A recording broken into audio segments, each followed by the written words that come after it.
Welcome back, baseball fans, to the 1973 Winter Baseball Classic. We continue in the fourth round matchup of a number 7 and a number 2 seed. Let's look at the bracket.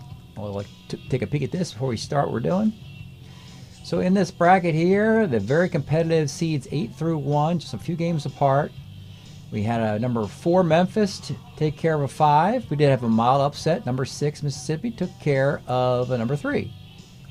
So that, like I said, it's all real close. Slight underdog, slight favorite. Boom, boom. Okay, so the 7s and the 8s have to take out the 2s and 1s. A little bit harder because those teams need to win 4 of 6. 3 games to 2 get you a tiebreaker win at all game 6. But 3 to 2 won't work for the long shot. Home team, all they need to do is split 6 games. If it goes that far, as soon as they get to 3, we're done for that series. Hollywood at Halifax. I played the first 2 games. Halifax won both at home in their last at-bat in the bottom of the 9th and in the bottom of the 10th innings. So they are 9-3 now. Yet their run differential is not that impressive. So they've been doing it with clutch play. Hollywood's got a loaded roster, but they're scratching their head wondering why they're down 0-2 and why they're a victim of an elimination game. Game 3. If they win this, they can continue a game 4. If they win that, they go to Halifax for a game 5. If they win that, they earn a trip back to Hollywood for the game 6. I mean, if you rip off 3 straight wins, you should get home field for game, the final ultimate tie-breaking game. So Halifax just needs to win a baseball game at this point. We have a battle today. The starting pitching, Dick Ruthven, actually is an undrafted free agent. Because in 73 with Philadelphia in 120 innings, he had a 4.22 ERA, just kind of ordinary, nothing really special. However, Hollywood is sending Jim Rooker, who has a few nice cards in this timeline.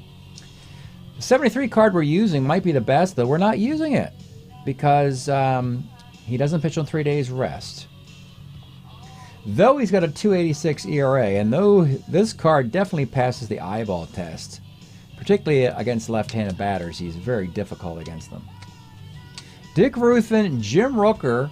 Pitching matchup favors the underdog, but they got a lot of work to do to get back in the series. All right, leading off for Halifax is Ron Woods. 2-7, single 1-2, and he lines out. Stevie Ray Braun, 58, skies the center. And Jesus Alou, 2-6, a single. Lee May, grounds a short. We'll show cards at the end of the video. The 20 cards of the team that loses a series.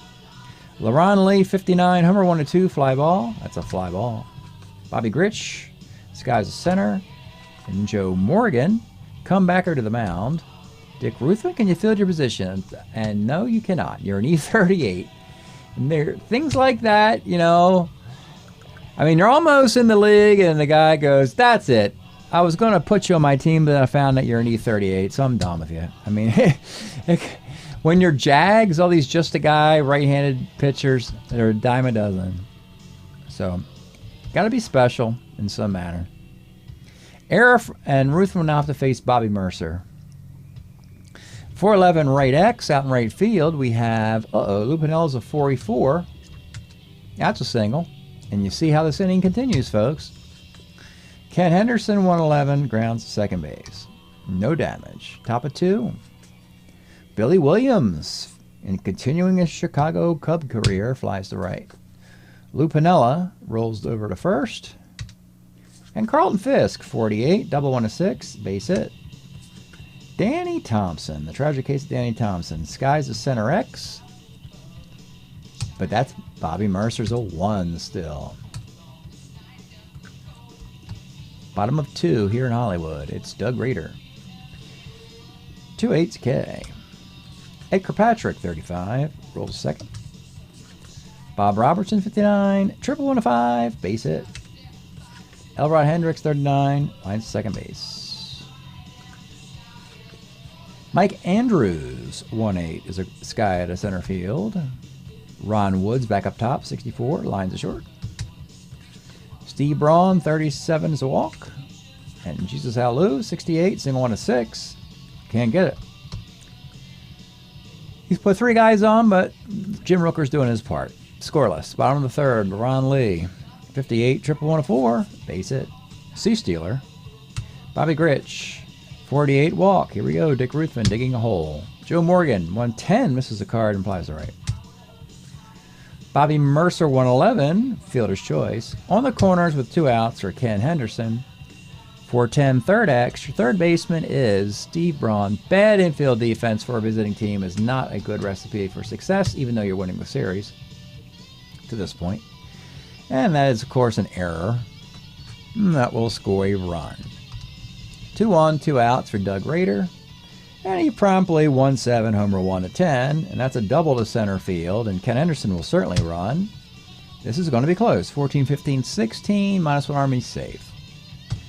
So the second and third unearned runs of the inning. Ed Kirkpatrick, 4-4, short X. 426 at shortstop, but he makes the play. You're on the road, you got bad defense, you're going to lose. Lee May, 56, flies left. This is one of those cases where you got a team who's up 2-0 in a series, and you figure they have no chance of winning this game. Billy Williams, yeah, you could be the favorite all you want, but you're just not that good. Lou Piniella, 1 to 6, lines out. The Hollywood powerhouse is going to get this thing cranked up, folks, and they might rip off 4 straight. Bob Robertson, 35, double 1 to 4, base hit. Elrod Hendricks, 310, that's a 4-6-3 double play. LeRon Lee, 33, pops the first. Top of the 5th. Pudge Fisk, 48. Double 1 to 6. A double. Danny Thompson, 35. Short. Mike Andrews, 39's a walk. 2 on. For Ron Woods. 211. You're kidding me. We have hit the Ron Woods card. 211. Homer 1 to 8. Triple the rest. It is gone. I'm telling you, folks, this team, Ron Woods had 3 home runs as a .230 hitter. The run differential isn't there. It don't matter. That's a 3-run bomb to a stunned Hollywood crowd. All the Hollywood starlets are here. You know, we got Suzanne Summers in the audience.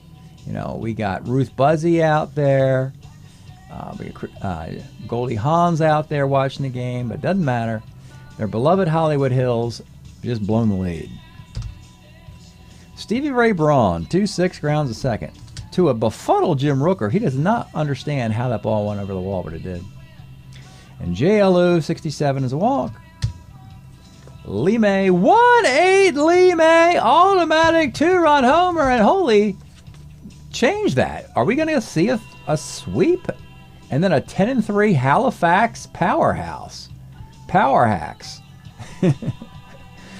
If you're a powerhouse from Halifax, it's called a power hacks or a power fax. Billy Williams, 311, grounds to first.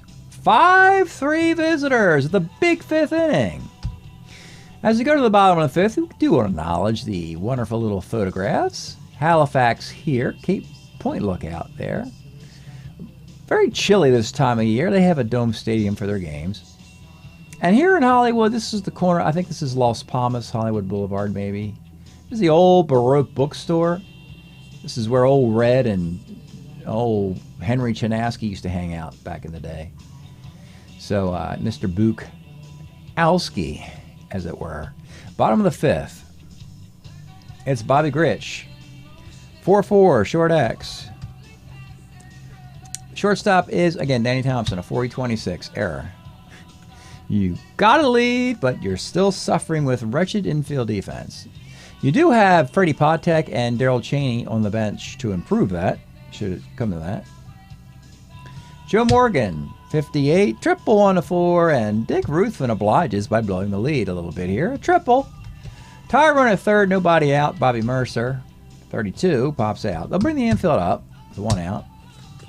Ken Henderson rolls the third, and with 2 outs, Doug Rader, 66, is a K. 5-4 game. Ruthven clinging by his fingernails to the lead in the 6th. The disparity in plate appearances in this one, well, it's not too different. The home team has a couple more at-bats, but is down a run. 6th inning, Lou Piniella, 47's a strikeout. Carlton Fisk, 67, is a walk. Danny Thompson, 5'10", center X. You got Bobby Mercer there, the 1, makes a catch. And Mike Andrews, 1-8, is a fly ball to center. Do you want to really go with this horrible? Yeah, let's get these clowns out of here. We'll get Daryl Cheney and Fred Patek in the game. They had 3 at-bat, 3 plate appearances. It's enough. This team's not very good against left-handed pitching, yet they lead 5-4. Bottom of the 6th, Ruthven's a starter 6. I could be nice. As soon as he puts a guy on, I could hook him. He will put a guy on. As soon as he puts a guy on, I could hook him so he doesn't get a loss. Let's do that. Ed Kirkpatrick, 1-8, triple 1-3 single. Well, that didn't last long. That is a 3-bagger, and that'll do it. So, yeah, the tie runs at 3rd. Ruthven went 5 and a batter, will not lose mercilessly. And if you're wondering, no, I don't think Dick Ruthven's going to be in our league this summer.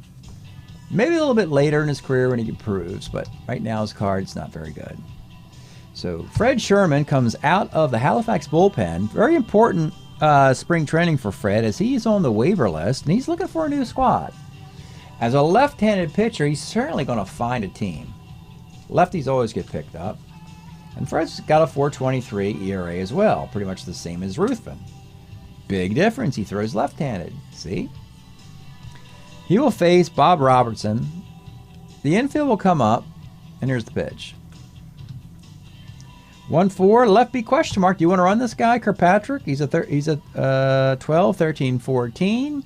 Billy Williams is the +1 arm, and he scores, and the game's tied.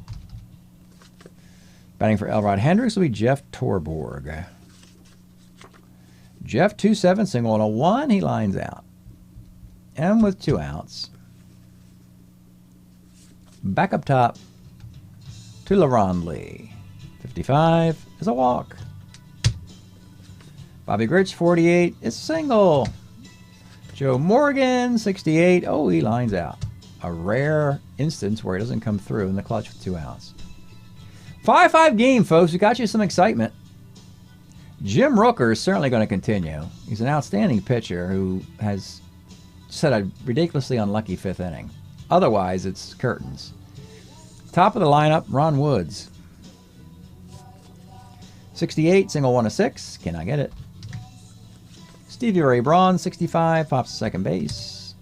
And J.L.U., 35 is a single. Lee May homer earlier, 38. Oh, he's having a nice spring training. Bates hit. This could very well be the Lee May card that Baltimore selects.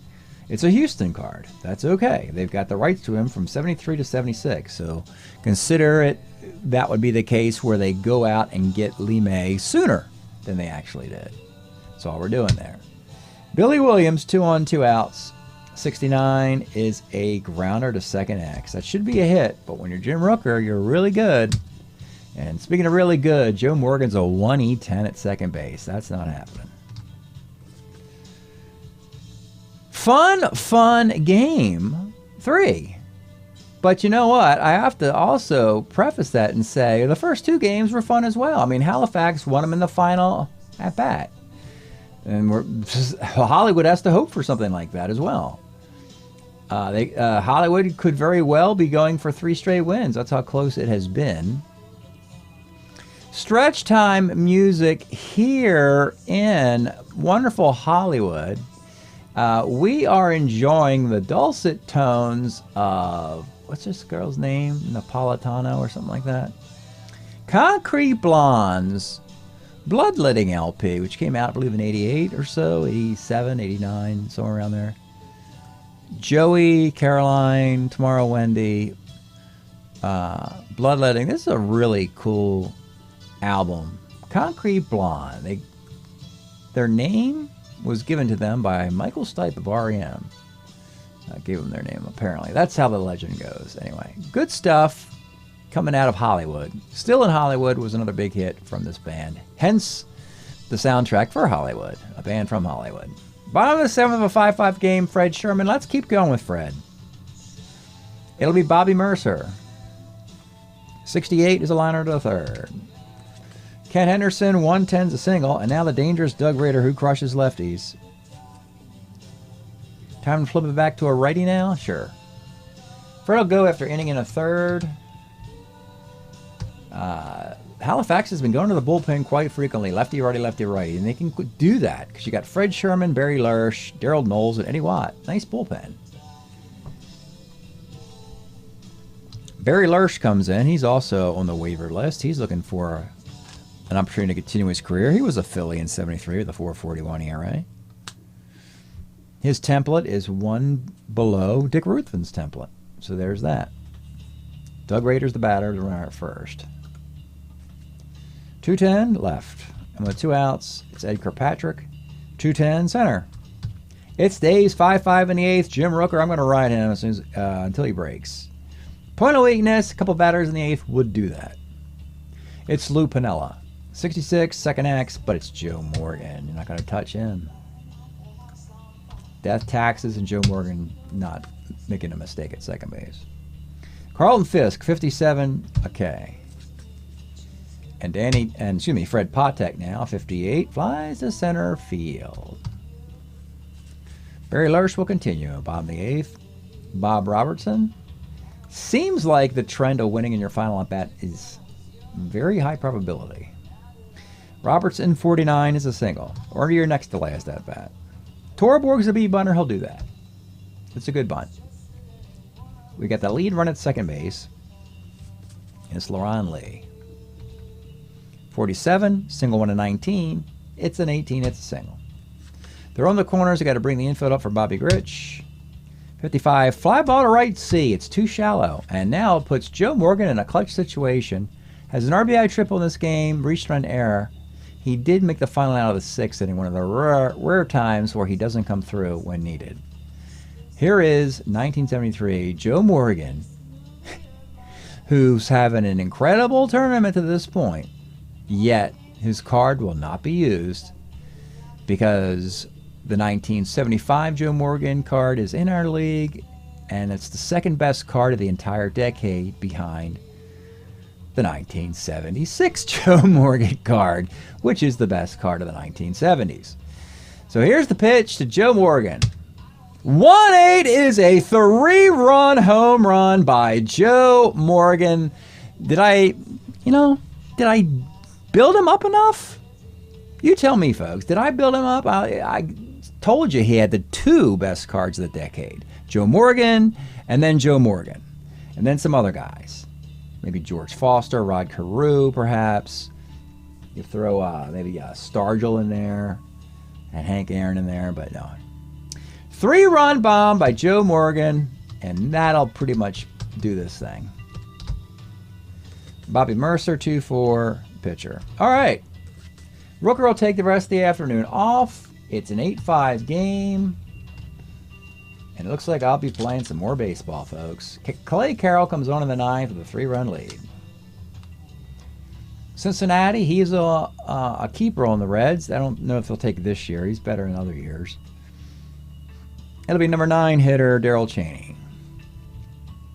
49 is a ground ball to second. Back up top to Ron Woods. 58 pops to first. And Stevie Ray Braun. Singles. J.L. Lou, 59. Short X, your shortstop. Bobby Grit's a 326, and he makes the play. There's your ball game. Yeah. Kind of saw this happening, folks. I really did. You know, it was just, yeah. And now Halifax has to make sure they don't choke the series away. They've been winning on the margins, and they are slightly overmatched, but it doesn't matter. It's like that football team who comes out in September, October, with and surprises everybody. Goes like 5-0 and 6-0, and then they end up not making the playoffs. That's what we got going here, folks. Clay Carroll, he does get a save with just a hit allowed in the ninth. Again, another great start for Jim Rooker, who is just dominating in these spring training simulations. Had a bad fifth inning with a lot of wind-blown fly balls in there. 4 walks, 2 strikeouts. Barry Lurch will take the L. Let's see, he faced Raider in that inning. So he gave up 3 hits and 3 runs. Fred Sherman gave up a hit. And he gave up another hit and another walk. That run was charged to Dick Ruthven. So Ruthven gave up 7 hits and 5 runs. But, you know, the errors hurt him. He made an error. His third baseman, Steve Braun, made an error. His shortstop, Danny Thompson, made an error. So the ERA for Ruthven isn't going to look that bad. He's 5 innings, only 1 run is earned, which is ridiculous. He did walk a guy, struck out a couple. 1019, 0108, 81258, 81258, 42222242. We'll take a look at look at the stats for these two teams as I complete the box score here in Game 3. If you're wondering about the 6th game, would that screw up the team's days off for the next series? The answer is yes, as in they wouldn't have one. So yeah, it's a big disadvantage, as your opponent will go with the ace, and you might have your number 4 starter starting for you in the next round of the tournament. So Hollywood improves to 9 wins and 8 losses. That's very mediocre. The net run differential is 85 minus 8. It's plus 25 runs, yet they're 9 and 8. You see what I'm talking about, folks? Hitting .285 with a 3.22 ERA. They are a powerhouse. They're clearly underachieving. How's Joe Morgan, you're probably wondering? Excuse me, 21 for 69. Yeah, that's 304. He's stolen 9 bases in 17 games as well. And he's walked 10 times. Halifax is now 9 and 4. The juggernaut from the Atlantic provinces is 9 and 4. They've scored 63 runs. They've given up 60. Plus 3 run differential, or 22 worse than Hollywood. They're at 257. That's worse than Hollywood. Their ERA is 4.11. That's worse than Hollywood. Dave McNally's 3-0. That's great news. McNally was traded a year ago from Baltimore to Montreal. Let's see. Eddie Watts got a couple saves. We got 6 home runs for Lee May and 18 RBI. 21 for 52. Baltimore, you got... Bring in that Lee May, the Houston one. If you wait too long, you're going to end up with a washed-up guy. 75, 76. Lee May's pretty much toast by then. But that's what they ended up with. So that'll do it for this. At the end of the video, we'll give you the 20 cards of the team that gets eliminated. So stay tuned. All right, folks. So what team got eliminated? Well, it was Hollywood. They did win Game 4, as we predicted, but went back to Halifax, and that team, they're scrappy at home. So Halifax did win that series 3-2. So we do have to eliminate the Hollywood squad here. There's going to be some intriguing things happen in this. First thing we notice is that they happen to have a bunch of players who are inconsequential because we have other cards of theirs in our league. It's a big list. So a lot of this Hollywood roster that I just used, it didn't really matter. We have Bobby Grich with a better card. Believe it or not, we got a better Guerrero card. Ken Anderson, better card. Elrod Hendricks in the league with a better card. Hard to believe. Here's Joe Morgan. He tore it up in the tournament. I have no idea what he does in 74. But in 73, 5, and 6, he's ridiculous. So, gosh, this is a great card not to use. A 1-in-10 second baseman AA stealer. And actually, the 75 card, they may not even use that. They might just bump up to 76 to get the 3rd year. Incredible. Bob Robertson was signed as a free agent last year by the Giants. Jerry Royce is on Toronto as a free agent. Ken Fortune Houston, back and forth between starting and relieving. Here's the Rooker card that the Pirates have Rooker in a future card where he can pitch on 3 days rest. But the stats are so good. Pittsburgh could still, a team in the carryover league, you can go back a year if you want. If you go, you know what? Do we really need Rooker to pitch on 3 days rest? Look how great this card is. We're passing on it.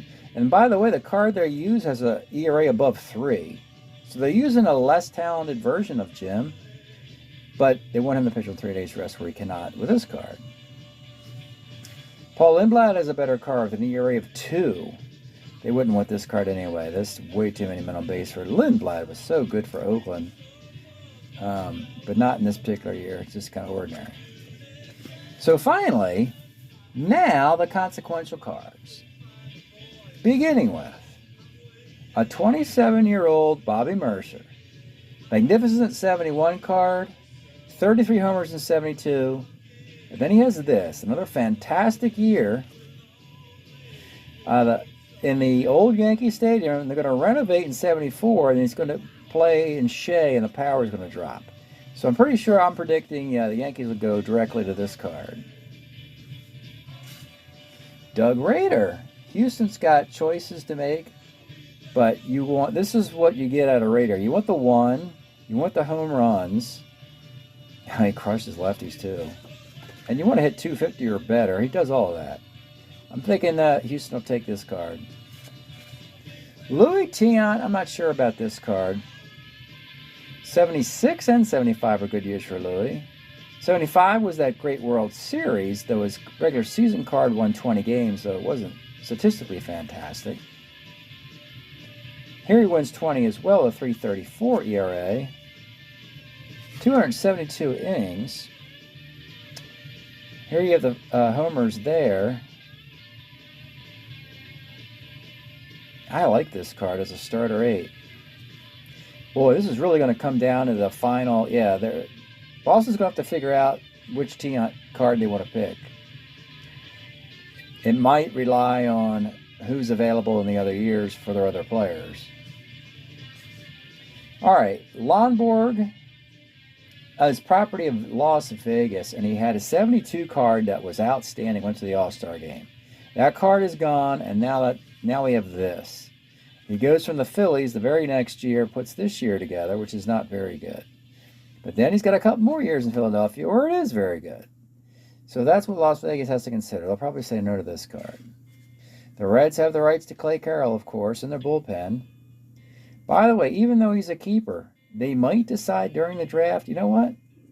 We got Raleigh Eastwick, we got Will McEnany coming up out of the minor leagues. Why don't we just let Clay Carroll go? Find a trade partner, maybe. I mean, the stats. It's funny, Pedro Bourboin and Clay Carroll, their stats always look better than their cards. I am not a fan of this card. Look at the double, homer, double. And yeah, no homers versus righties, but he's also putting righties on base. He got top 10 MVP votes in 1972, which is bizarre. But this is the year after, and I'm not really crazy about that card. Now we have our waiver class. Mike Epstein, what a great card. The great cards he had as a Washington Senator and an Oakland A in that very first year of 72. But then it all starts to unravel in 73. He's with the Angels, and it's just not the same environment. Something must be Anaheim, must be a pitcher's park. You go to California in the early 70s and your batting average just falls apart. Yeah, I think he's done. You can stick a fork in Mike.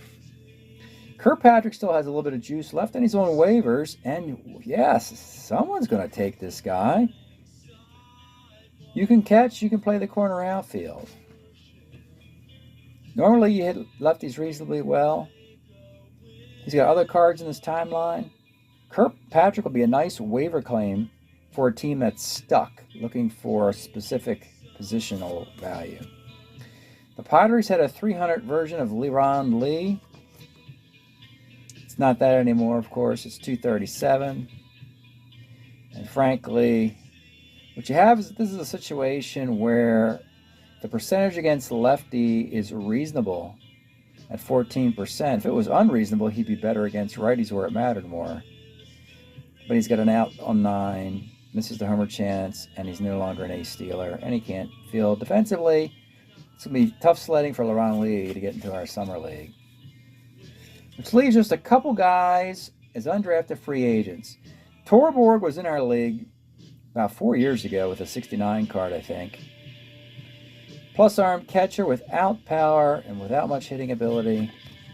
Unfortunately, 220, it's really not horrible to be hitting 220, but when you're symmetrically 220, it's 220, and it's not very good. I mean, let's say this was a low percentage and he hits 270 or 260. He might get in the league, but it doesn't happen. So, I don't think so, Jeff. And Jim Ray, we were intrigued about this card. It really faded hard in the tournament. We thought we wanted to see him as a long reliever, but unfortunately, the stats are what the stats are. We thought the stats were worse than this card, but the card didn't play very well. Often out of the bullpen, he has to start an inning because of the walks. You don't want him to come into a game with men on base. Sets up a trap that you can't get out of. Yeah. Not very good for Jim Ray. I don't think you're going to make it. And with that, that's the 20. Still in Hollywood, the Hollywood Hills. Another team bites the dust. Halifax from the Atlantic provinces. And 2 Mississippi River teams, Memphis and Mississippi. Representing 3 of the final 4. One more series to go, and we'll be there. Thanks for checking this out. We'll see you next time.